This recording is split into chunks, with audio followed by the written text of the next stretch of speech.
Meus cumprimentos à deputada Janete, que preside a sessão nesse momento, aos colegas que ainda se fazem presentes aqui no plenário e aos funcionários da Casa, e um cumprimento especial àqueles que nos assistem pela TV Assembleia nesse momento. Ontem eu falei aqui sobre a questão do exercício da cidadania, e eu retomo, de certa forma, a essa questão. O exercício da cidadania, ele é fundamental para que uma sociedade alcance aquilo que é necessário para o bom funcionamento e os direitos de toda a sociedade. Às vezes, as pessoas dizem assim, olha, mas isso é utopia, né? Isso é uma realidade que não se alcança.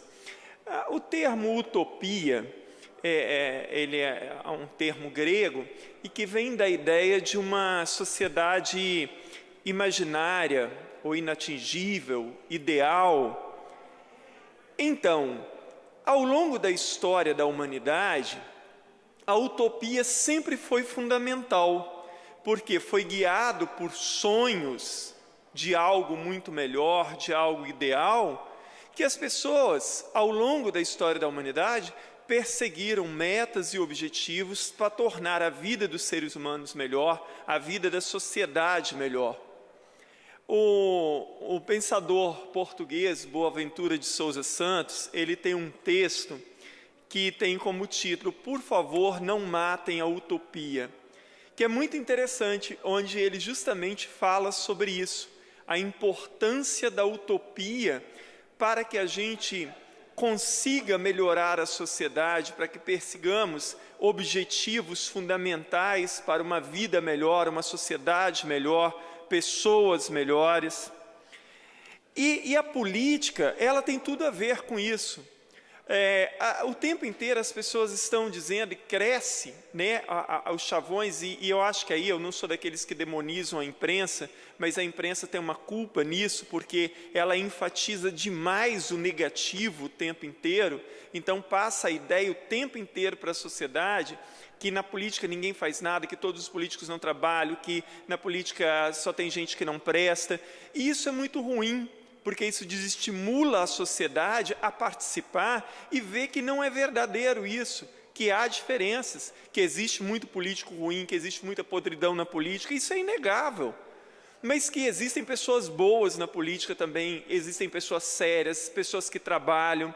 Então, assim, ao não enfatizar também o lado positivo, a imprensa ela acaba prestando um desserviço, ao enfatizar o tempo inteiro as questões negativas e nunca nada positivo. Então você não vê o jornal dando enfoque, olha, um deputado apresentou um projeto muito bom na área tal, o deputado X está trabalhando no sentido de... Então assim, é como se ninguém realmente trabalhasse. Então isso é muito ruim, então a imprensa está no papel dela de denunciar, de criticar, mas ela deveria prestar um serviço à sociedade também, mostrando o outro lado da política, para que as pessoas tivessem mais interesse também pela política. Porque não adianta nada esse discurso de que ninguém presta, que ninguém vale nada, e as pessoas vão tomando raiva e até nojo da política. E aí vão dizer assim, não quero votar em ninguém, vou votar em branco, porque ninguém presta, não sei mais o quê. A política em alto nível, eu não estou me referindo à política partidária, mas a política, na amplitude do que essa palavra significa, ela é fundamental e a população não pode apartar-se disso, ou dizer que tem nojo da política. Como? Nada ocorre que não passe pela política. Então nós temos uma política educacional, uma política econômica, uma política de meio ambiente, uma política de segurança, uma política de transporte, e tudo é decidido através da política. E a população não pode afastar-se disso, ao contrário, ela tem que se aproximar, ela tem que participar dessas decisões, e como isso será feito? Porque à medida em que ela se afasta, as pessoas vão fazendo aquilo que bem interessa. Porque quanto mais distante a população estiver da política, mais a política será usada, então, em benefício de A, B ou C, de determinados grupos ou de determinados partidos.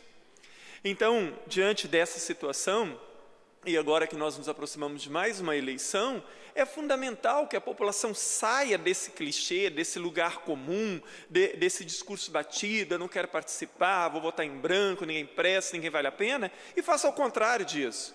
Eu vou atrás de quem vale a pena, eu vou descobrir entre os candidatos aquele que merece o meu voto. E depois de votar, hoje eu falava com os alunos da escola que nos visitou aqui, que depois de votar, também não basta que o eleitor vá no dia da eleição: já fiz a minha função de cidadão, fui lá, votei, agora eu espero que os políticos façam.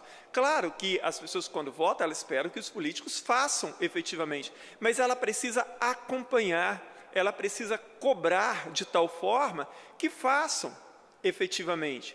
Quando, numa democracia representativa como a nossa, quando nós escolhemos um representante, o que nós estamos fazendo, na verdade? Nós estamos nomeando, nós estamos dando uma procuração para que alguém faça por mim.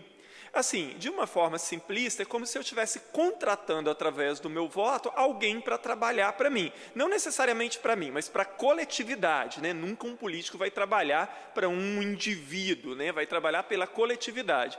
Mas à medida em que ele trabalhar pela educação, pela saúde, pela segurança, pelo meio ambiente, pelo transporte, ele vai estar trabalhando por todos, obviamente.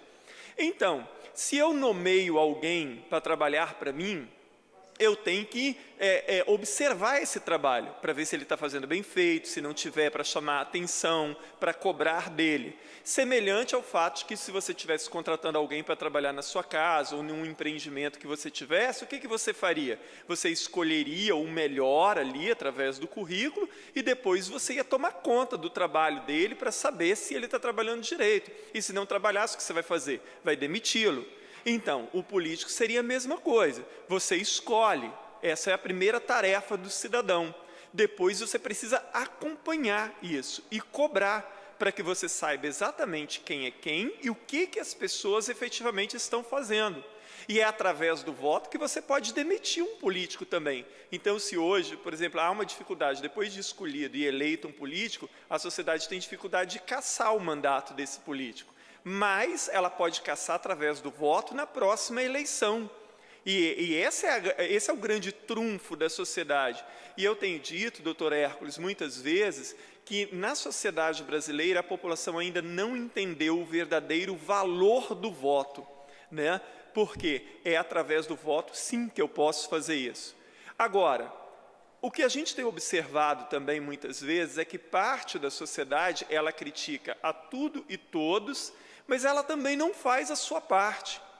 Então, por exemplo, se eu voto em alguém porque essa pessoa vai me fazer um favor individual, independente de quem ela seja, ou porque ela vai me arranjar um emprego, ou para minha família, ou sei lá mais o quê, então eu também não posso reclamar de nada, porque o voto não pode ser negociado dessa forma, né?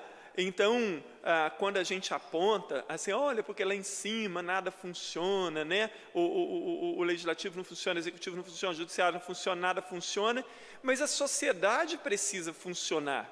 Eu preciso funcionar como indivíduo, eu preciso funcionar como cidadão. Então, eu tenho que pesar também os meus atos, se eu não estou contribuindo para que as coisas estejam como elas estão. Porque não adianta você dizer que uma coisa é o que acontece lá em cima, outra coisa que está acontecendo. Essas coisas são interligadas, elas não estão dissociadas, muito pelo contrário, elas fazem parte de um mesmo contexto. E eu tenho repetido, e como professor eu sempre disse isso muitas vezes na sala de aula, num país onde parece que todo mundo faz tudo errado e que parece que as coisas estão sempre ultrapassando os limites do legal, do moral, do ético, é tentador que a gente faça o errado também. Por isso, o exercício da cidadania, que eu cumpra efetivamente a minha função de cidadão, é um exercício cotidiano. Eu tenho que exercitar isso em mim para não cair na tentação do comodismo, de reclamar o tempo inteiro e não fazer nada, ou pior, de não fazer nada e fazer o que todo mundo está fazendo, ou pior ainda, de não fazer nada e estar fazendo exatamente aquilo que eu critico nos outros, porque parece que o auto-perdão do cidadão brasileiro, ele é muito grande e elástico. Então, assim, da mesma forma que, fazendo de novo uma comparação simplista, né, que todos os dias a gente tem que, por exemplo, escovar dente, todo dia você tem que tomar banho, né, são atos que você precisa fazer constantemente. Não basta fazer um dia e não fazer nunca mais. A questão da cidadania é a mesma coisa. É um exercício diário, você tem que fazer isso constantemente, exercitar isso, cobrar-se, a autocobrança de cada um de nós para que a gente exerça efetivamente a função de cidadão, ela é fundamental. Então fica aqui a minha reflexão e as minhas ponderações a respeito de que a gente precisa falar disso sim. Nós precisamos falar, nós precisamos discutir, nós precisamos exercitar o tempo inteiro a nossa função e o nosso papel de cidadão. Isso é importante. Sem isso, nós não vamos conseguir mudar nada e nós vamos estar o tempo inteiro reclamando de tudo sem conseguir nada. E lembrando também aquilo que eu comecei a dizer, né? Nós temos que sempre ter a utopia, sim, né? O sonho de uma vida melhor, de um mundo melhor, de uma realidade melhor, ainda que pareça inatingível. É isso que nos move, na verdade. Muito obrigado, presidente.